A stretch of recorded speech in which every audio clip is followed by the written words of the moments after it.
कार्यक्रम के पुण्यार्चक हैं आचार्य श्री वसुनंदी वर्षा योग समिति फरीदाबाद 2025। अध्यक्ष पंकज जैन, उपाध्यक्ष वीपी जैन, उपाध्यक्ष प्रदीप जैन, महामंत्री भूपेश जैन, मंत्री अंकित जैन, मंत्री पारस जैन, सह मंत्री अनुज जैन, कोषाध्यक्ष अमित जैन, सह कोषाध्यक्ष हितेश जैन। प्रत्येक धर्मात्मा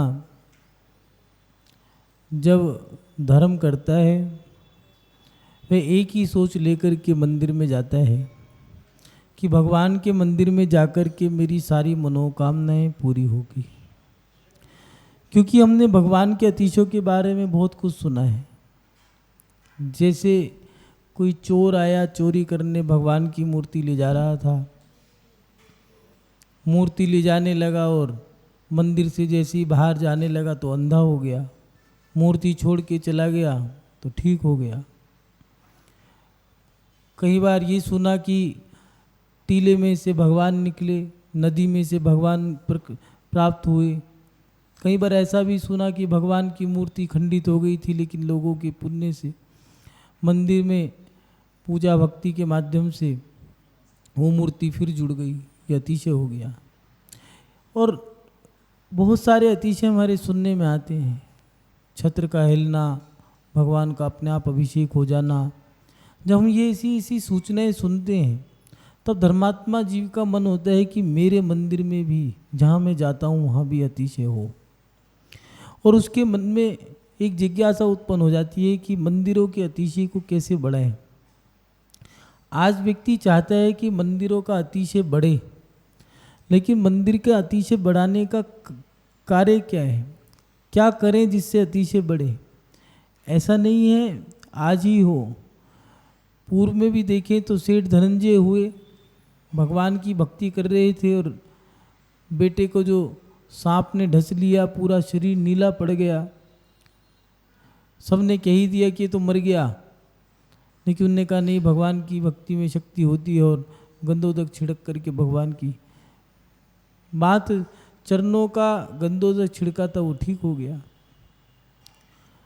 अतिशय होता है तो फिर अतिशय बढ़ाएं कैसे? तो मंदिरों के अतिशय बढ़ाने के कुछ उपाय हैं। ऐसा नहीं है मंदिर मात्र देवशास्त्र गुरु का है, एक क्रिया है। पहले मंदिर बनाया जाता है। जैन धर्म में दिया है कि जब मंदिर बनाया जाता है तो वो चोरी की जगह ना हो, बंजर भूमि ना हो, ऊर्जाहीन भूमि ना हो, ऐसी भूमि हो जो ऊर्जावान हो और उपजाऊ हो। इसके साथ साथ वो अपने पैसों से खरीदी गई हो, कब्जा करके या चोरी करके मंदिर नहीं बनाया जाता। भगवान जब विराजमान होते हैं तो उससे पहले दिया है कि भगवान विराजमान करने के लिए जन जन की भावना उसमें लगे। आचार्य परमेष्ठी के माध्यम से उस पाषाण के अंदर संस्कार दिए जाते हैं। प्राण प्रतिष्ठा महोत्सव जिसे कहा है, 5 दिन की होती हैं, इसलिए भगवान के 5 कल्याणक होते हैं। 5 दिन की होती है, इसलिए पंच कल्याणक प्राण प्रतिष्ठा महामहोत्सव का है। पाषाण से परमात्मा बनने की क्रिया है, इसलिए इसको महामहोत्सव दिया। आचार्यों के सूर्य मंत्र के माध्यम से वो पाषाण, उसमें स्थापना जो की गई है, नाम स्थापना की गई, और भी स्थापना उसमें की गई हैं।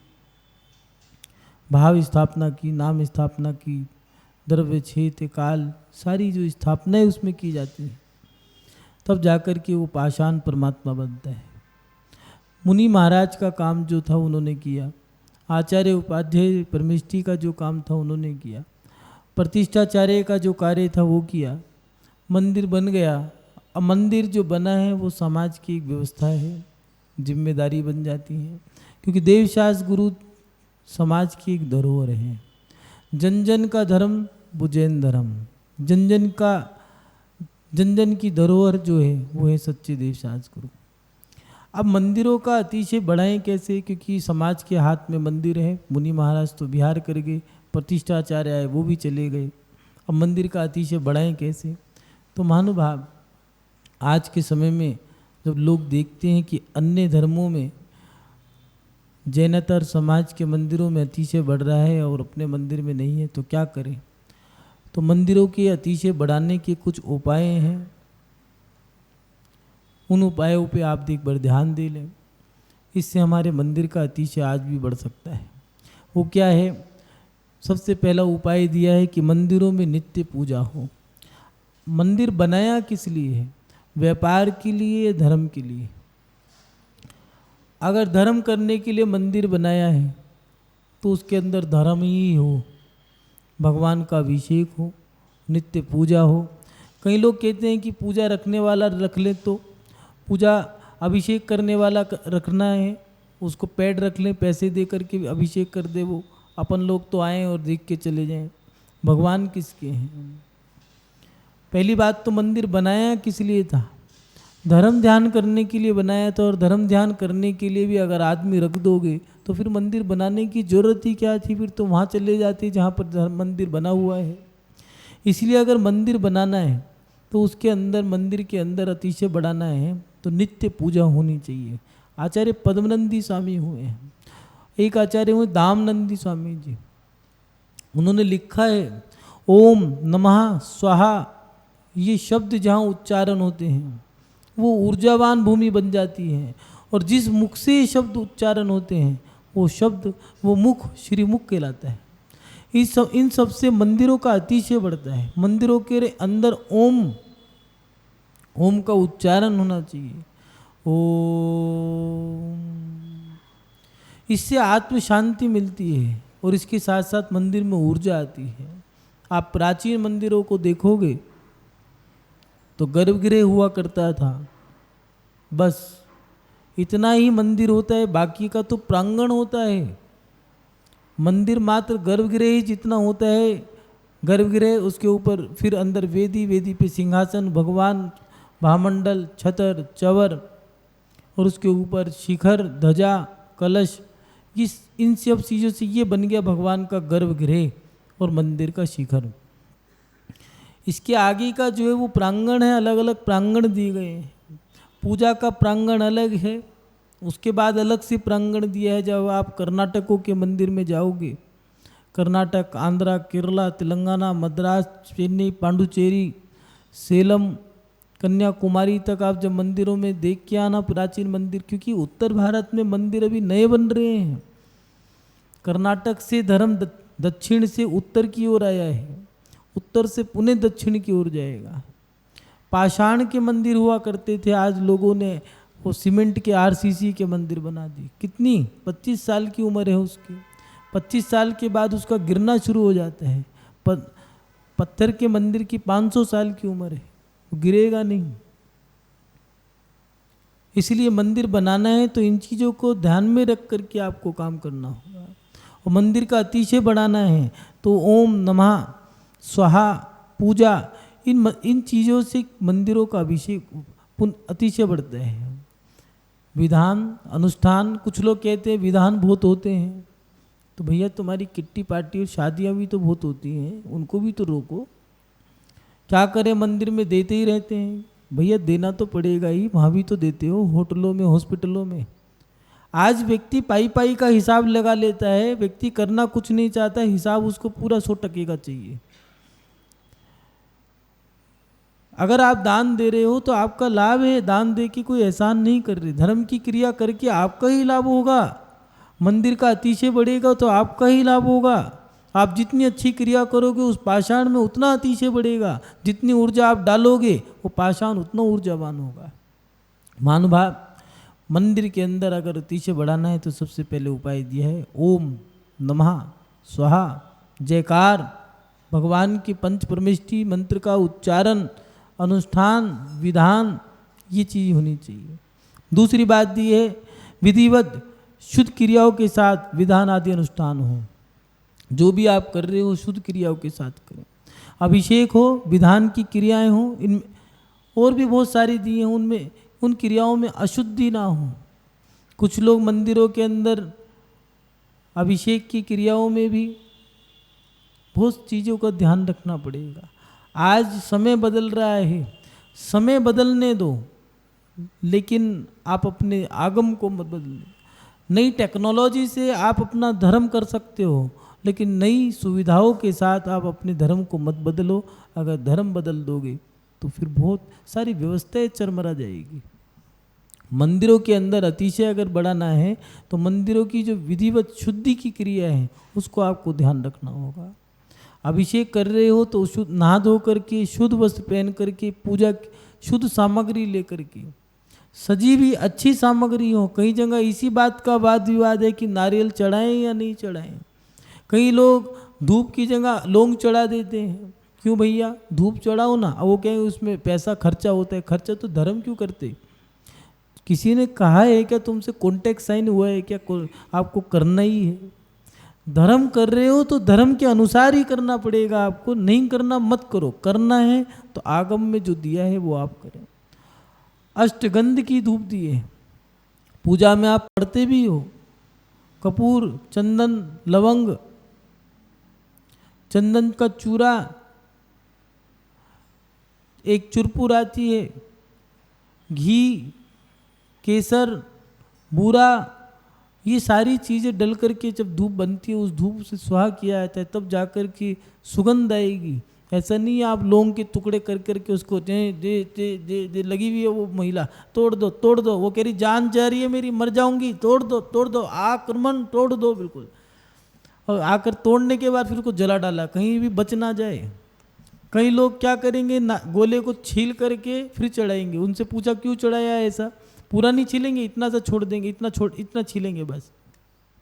क्यों चढ़ाया ऐसे छील के? कहने लगे कहीं माली दोबारा बेचकर मंदिर में ना लगा दे, इसलिए। वाह रे वाह, कंजूस बनिया की औलाद, एक नंबर का कंजूस आदमी। कहाँ चढ़ाने के बाद का भी हिसाब रखा है, कहाँ जाएगा, किसके पास जाएगा, कौन लेगा, कौन क्या करेगा, क्या बनाएगा।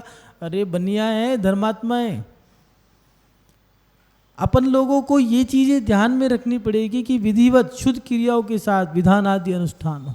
अभिषेक की क्रिया कर रहे हो तो शुद्ध क्रिया हो। कुछ लोग गाड़ी में बैठ करके धोती दुपट्टा पहना और नहा धो करके हर हर गंगे, गाड़ी में बैठे नंगे नंगे और मंदिर आ गए भंगे भंगे। मंदिर में ही आना है, मंदिर में शुद्ध वस्त्र पहन के आना है। अब आप पैदल आओ या मंदिर में आकर के नहाओ। कुछ लोग कहते हैं कि हमारी तो शुद्ध चप्पल है, शुद्ध चप्पल पहन के आते हैं। क्यों भैया, शुद्ध चप्पल कौन सी आन लग गई? अगर शुद्ध चप्पल है तो भोजन की थाली में रख करके भोजन कर लो, क्या दिक्कत है? शुद्ध तो है ही। इन चीज़ों से हमारा धर्म बिगड़ जाएगा, मंदिर का अतिशय समाप्त हो जाएगा। शुद्ध क्रिया, अभिषेक की क्रियाएं शुद्ध हो। विधान की क्रिया कुछ लोग पैंट शर्ट में विधान कर लेते हैं। पहले परंपरा थी, प्राचीन परंपरा थी, महिलाएं केसरिया वस्त्र पहन करके और पुरुष केसरिया धोती दुपट्टा पहन करके अभिषेक और विधान करते थे। लोगों को ये नहीं पता, भूल गए क्यों पहनते थे। केसरिया जो कलर है, रंग है, उससे हमारा धर्म की प्रति भावना बढ़ती है, अध्यात्म बढ़ता है, इसलिए केसरिया वस्त्र दिया। सफ़ेद वस्त्र दिए, शांति का प्रतीक है, उससे शांति मिलती है, इसलिए आरी का, छुल्लक, ऐल्लक, इसके साथ साथ ब्रह्मचारी, ये सब आपको केसरिया में मिलेंगे।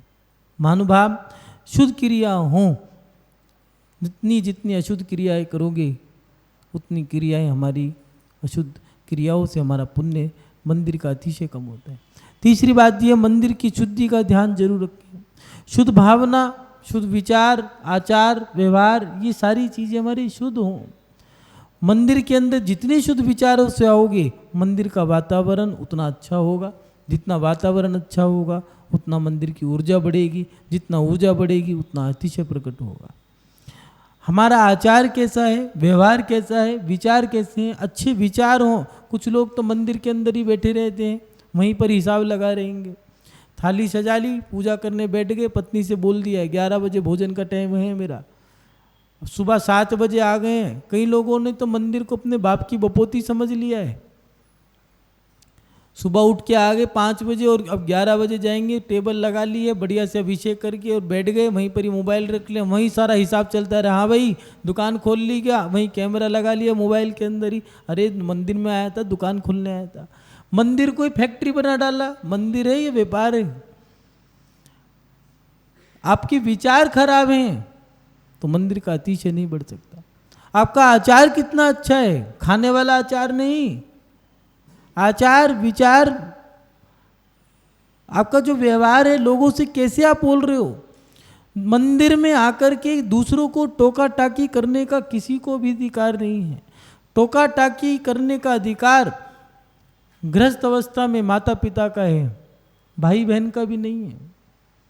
और संन्यास जीवन में आचार्य का अधिकार है। जो आचार्य हैं वही उसको टोक सकते हैं शिष्य को, उसको दंड देने का अधिकार किसी को नहीं है। शिष्य को अधिकार देने, दंड देने का अधिकार मात्र आचार्य को है, और व्यक्ति को टोकने का अधिकार बड़े बुजुर्ग जो माता पिता हैं, या फिर समाज का जो अध्यक्ष जिसको पंच नियुक्त किया गया है, उसको डांटने का अधिकार है, क्योंकि उसको पंच नियुक्त किया गया है। कोई गलत करता है तो वो व्यक्ति डांट सकता है, टोक सकता है। लेकिन आज हर व्यक्ति टोकने का अधिकार लेके बैठा है। कई युवा मंदिर नहीं आना चाहते, कुछ धर्मात्मा ऐसे हैं उन्होंने धर्म ही परिवर्तन कर लिया। कुछ धर्मात्मा जो सच्चे धर्मात्मा थे उनको टोक टोक के ठोक ठोक के उन्होंने ऐसा कर दिया कि गाड़ी में आते हैं वही बाहर के बैठ के भगवान नमोस्तु क्षमा करना, अंदर जाने से डर लगता है। लोग कहते हैं मंदिरों के अंदर युवा नहीं जुड़ना चाहता, धर्म से जुड़ना नहीं चाहता। क्या करें, जुड़ने भी तो नहीं देते हो, आप आक्रमण करने के लिए तैयार बैठे हो। मंदिर है, किसी के बाप की बपोती नहीं है, धर्म करने का स्थान है। महानुभाव, मंदिर की शुद्धि का ध्यान जरूर रखना पड़ेगा। जितनी आपकी शुद्धि होगी, आपके विचार कितने अच्छे हैं, आपका व्यवहार कितना अच्छा है, आचार विचार व्यवहार, जब आप बोलना चालना आपका कितना अच्छा है, आपका व्यवहार कैसा है। मंदिर में आकर के भी अगर आपका व्यवहार अच्छा नहीं है तो फिर याद रखना आप सही मायने में धर्मात्मा नहीं हो। आज लोग डरे बैठे हैं अंदर से, एक व्यक्ति दूसरे व्यक्ति से बोलना नहीं चाहता। मंदिर के अंदर भी कहीं भैया ऐसा ना हो ये मेरी बेइज्जती कर दे, चिल्ला पड़े, चीख पड़े। कुछ लोग तो ऐसे हैं, उनको घंटा बजाना है तो बजाना है, उनको करना है जो करना ही है। नहीं तो मैं देख कौन माई का लाल है मेरे, अरे भैया सारी माई का लाल है, बाप का लाल तो कोई होता ही नहीं। समस्या तो ये, हर व्यक्ति अपने आप को करोड़पति मानता है, हर व्यक्ति अपने आप को ही राजा मान के बैठा है। लेकिन याद रखना इन चीज़ों से धर्म का हनन होता है, मंदिरों की विशुद्धि घटती है। इसलिए मंदिर की विशुद्धि अतिशय बढ़ाना है तो अपने आचार को, विचार को, अपने व्यवहार को शुद्ध रखें। और उसके बाद अंतिम बात जो दी है, मंदिर में देवशाच गुरु का सम्मान रहे। महानुभाव, भगवान आदि की पूजा और सही व्यवस्था सम्मान ये जरूर होना चाहिए। कभी भी भगवान का अपमान ना हो, ये याद रखें। मंदिर अगर बनाया है तो बनाने से पहले ये सोच लें कि मंदिर बनाने के बाद कभी भी भगवान का गलती से भी अपमान ना हो। मंदिर में सम्मान हो, धर्मात्माओं का भी सम्मान हो। आचार्य समन्वत स्वामी जी ने भी रत्नाकर्ण शावकाचार्य में निशंकित, निकांक्षित, निकृत चिकित्सा, मूढ़ दृष्टि, उपगोहन, स्थितिकरण, वात्सल्य और प्रभावना दिया है। 8 अंग होते हैं सम्यक दर्शन के, और उसमें दिया है वात्सल्य प्रभावना। प्रभावना कभी ऐसे हो ही नहीं सकती, आप डांटते रहो, फटकारते रहो, प्रभावना हो जाए। प्रभावना करनी है तो वात्सल्य होना भी जरूरी है। महानुभाव, मंदिरों के अंदर भगवान का सम्मान हो, सच्चे शास्त्रों का सम्मान हो, गुरुओं का सम्मान हो, ये आप लोग ध्यान रखें। इससे मंदिरों का अतिशय बढ़ता है। जितना भगवान का सम्मान करोगे, भक्ति पूजा पाठ करोगे, उतना मंदिरों का अतिशय बढ़ता है। उन मंदिरों में जो धर्मात्मा है उनके प्रति जितना आपका इष्ट मिष्ट शिष्ट विशिष्ट व्यवहार होगा, उतना उस मंदिर का अतिशय बढ़ेगा। और मंदिरों के अंदर जब गुरुओं का आगमन होता है और उनका सम्मान होता है, दिया है आचार्य भगवंतों ने, जहाँ गुरुओं का सम्मान होता है। मथुरा नाम की नगरी जहाँ पर उपसर्ग हो गया था, महामारी फैला दी थी देव ने, कोई दूर नहीं कर पाया। शत्रुघ्न तो भाग गया था, वापस अयोध्या आ गया था, और महामारी कई समय तक फैली रही। फिर वहाँ सप्त ऋषियों का आगमन हुआ, तब जाकर के वो महामारी दूर हुई। आज भी इसलिए मथुरा के घरों के अंदर सब मुनियों की मूर्तियां लगी हुई हैं। बोला था कि इस महामारी को दूर करना है तो सप्तऋषियों की जो मूर्तियां हैं प्रत्येक घर के अंदर लगवा दो, जिससे कि महामारी दोबारा ना फैले। महानुभाव, नगरी में साधु के आने से नगरी का पुण्य बढ़ता है, मंदिर का अतिशय बढ़ता है। मुनि महाराज से शांति मंत्रों का उच्चारण कराने से शांति उस पाषाण में अतिशय बढ़ता है। लेकिन जिन नगरियों में गुरुओं का अपमान होता है, तो आचार्य भगवान ने लिखा है, जिस नगरी से साधु भूखा चला जाए उस नगरी का जीवन भर का पुण्य क्षीण हो जाता है।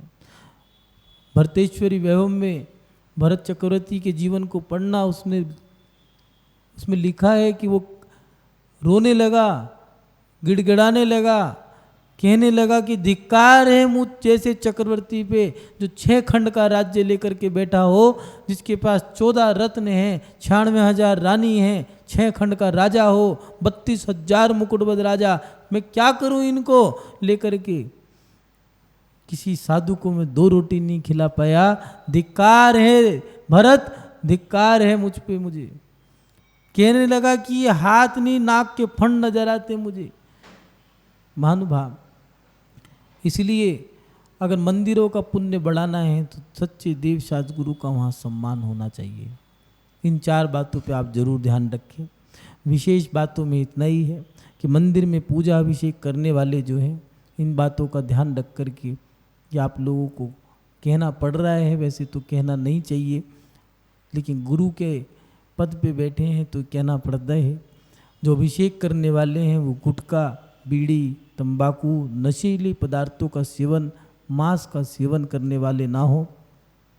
अगर इन सब का सेवन करता है कोई व्यक्ति और अभिषेक करता है तो उससे पाषाण का अतिशय समाप्त हो जाता है। जो आपकी पूजा की किताब है, पूजा पाठ प्रदीप, पूजा पाठ प्रवीण, या फिर आपकी विधान अनुष्ठान की जो किताबें हैं उनमें पूजा अभिषेक करने वाले के लिए दिया है, पूरे नियम दिए हैं। किस आसन से बैठ के आपको भगवान को नमस्कार करना है, गवासन, अष्टांग, साष्टांग नमस्कार। अभिषेक करने के लिए 4 कलश, 2 कलश अलग अलग दिए हैं, सारे मंत्र दिए हैं, लेकिन पात्रता भी दी है कि जले कटे फटे कपड़े पहनने वाला व्यक्ति अभिषेक ना करे, दरिद्रता का प्रतीक हो। दूसरी बात दी है कि कोई व्यक्ति अपंग, लूला, लंगड़ा, अंधा, बहरा, कोढ़ी, रोगी, काणा, ये व्यक्ति भगवान का अभिषेक नहीं कर सकता। उत्तम पात्र ही चाहिए। और अगर अभिषेक करने का मन है तो अगर कोई व्यसनी है, कुछ लोग रात को हरी बोतल पी लेते हैं और सुबह आकर के सफ़ेद सफ़ेद कलशों से अभिषेक कर जाते हैं। इन चीज़ों से पाषाण का तो अतिशय कम होगा ही होगा। और आचार्य ने दिया है कि छल कपट से किया गया धर्म लाभ नहीं हानि देके जाता है। महानुभाव, दूसरी बात, मंदिरों में विधान आदि करने वाले शुद्ध पात्र हों। जैसे जो मंदिरों के अंदर आज परंपरा है, संगीतकार पंडित जी बुलाने लग गए। पहले तो ये परंपरा नहीं थी, मंजीरा हुआ करता था। अभी अध्यक्ष जी कह रहे थे कि महाराज जी ये भजन ऐसे हैं कि भजन गाने के सुनने के बाद लोग रोम पुलकित हो जाते हैं। पहले ऐसे ही विधान हुआ करते थे, मंजीरा हाथ में हुआ करता था, झालर हाथ में हुआ करती थी, कुछ लोग बजाया करते थे, कुछ लोग गाया करते थे। एक पंडित जी को बुला लिया, वो अर्घ चढ़वा दिया करते थे।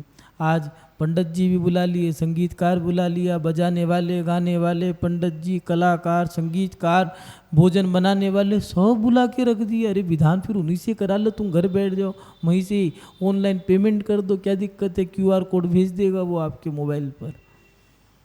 धर्म ऐसे नहीं होता। महानुभाव, विधान करना है तो विधान के अंदर भी अगर मंदिर में आप बुला रहे हो तो अपने जैन कुल के लोग हों, संगीतकार जैन बुलाओ, पंडित जी जैन बुलाओ, भोजन बनाने वाला जैन हो, ये सारे जैन होने चाहिए। जब शूद्र जाति के लोग आते हैं तो मंदिर का अतिशय छीन हो जाता है। दूसरी बात ये, मंदिर में भोजन आदि की क्रिया ना करें। कुछ लोग मंदिरों के अंदर शादी कर लेते हैं, पार्टियां रख लेते हैं, उठावनी, गिरावनी, तेरावनी, इन चीज़ों को मंदिर में नहीं रखनी चाहिए।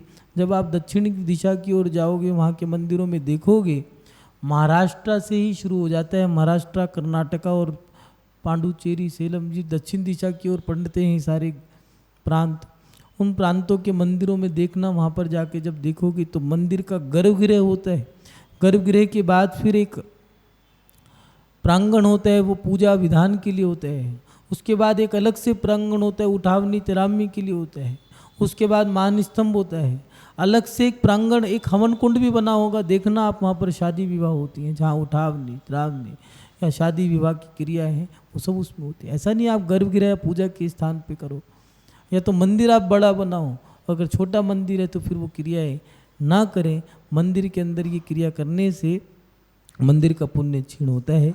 महानुभाव, मंदिरों में एक बात जरूर कहेंगे, आज जब हमारे कानों में खबर आती है मन बड़ा दुखी होता है। आचार्यों ने कितनी विशुद्धि के साथ पंचकल्याणक कराया होगा, दान दातारों ने कितनी विशुद्धि के साथ मंदिर बनवाया होगा। उन मंदिरों के अंदर जब लड़ाई झगड़ा होता है, सुनने में आता है कि कोई लाठी लेके आ गया, कोई बंदूक लेके आ गया, कोई गाली गुंडे लेके आ गया पीटने मारने के लिए। भैया अखाड़ा थोड़ी ना है, या 36 का आंकड़ा थोड़ी ना करने के लिए आपने प्रांगण बनाया था। मंदिर है, मंदिर में तुम गाली गलौज कर रहे हो, मंदिर में अभद्रता दिखा रहे हो, इससे क्या होगा? इससे मंदिरों का अतिशय तो खत्म होगा ही होगा। आचार्यों ने दिया है, एक बार देवशास गुरु का अपमान करने से, एक बार अपमान करने से जीवन भर के पुण्य का क्षीण हो जाता है। जितना पुण्य किया था आपने आहार दान इत्यादि के माध्यम से, दान दे करके, पूजा का विधान करके, वो एक बार सच्चे देवशास गुरु का अपमान करके उसको पुण्य जीवन भर का समाप्त हो जाता है। उदाहरण पढ़ के देख लेना, अंजना सती का, मैना सती का, सोमा सती का, चंदा सती का, विशल्या का उदाहरण देख लेना। तो मथुरा में महामारी फैल गई तो उन्होंने कहा कि विशल्या है, कहने के रहने दो, भोग भोगने लग गई है, और भोग भोगने से उसका पुण्य क्षीण हो गया, और उसका पुण्य नहीं रहा। महानुभाव, रावण जब बाली मुनिराज का अपमान किया था, जितना पुण्य का क्षीण हो गया, नाम दशानन था, रोया, रोने से उसका नाम पड़ गया रावण। महानुभाव, इसलिए कभी मंदिरों में आज जो कुछ लोग मंदिरों के अंदर लड़ाई झगड़ा जो करते हैं, इससे बड़ा मन दुखी होता है धर्मात्मा लोगों का। उसके साथ साथ पर्व के दिनों में कई जगह ऐसी क्रियाएं भी होती हैं, जैसे मंदिरों के अंदर किट्टी पार्टियाँ, मंदिरों के अंदर आओजी ताऊजी तंबोला, दुनिया भर की जो चीज़ें हैं, ये धर्म के साधन नहीं है, ये मौज मस्ती है। कुछ लोग कहते हैं कि नया ट्रेंड आ गया। नया ट्रेंड कैसा भी आए, जमाना कैसा भी हो, दूध आज भी वही है, सूरज चांद तारे वही हैं, खाने की सामग्री वही है, पीने की सामग्री भी वही है, सूरज चांद तारे भी वही हैं। इस कार्यक्रम के पुण्यार्चक थे आचार्य श्री वसुनंदी वर्षा योग समिति फरीदाबाद 2025, अध्यक्ष पंकज जैन, उपाध्यक्ष वीपी जैन, उपाध्यक्ष प्रदीप जैन, महामंत्री भूपेश जैन, मंत्री अंकित जैन, मंत्री पारस जैन, सह मंत्री अनुज जैन, कोषाध्यक्ष अमित जैन, सह कोषाध्यक्ष हितेश जैन।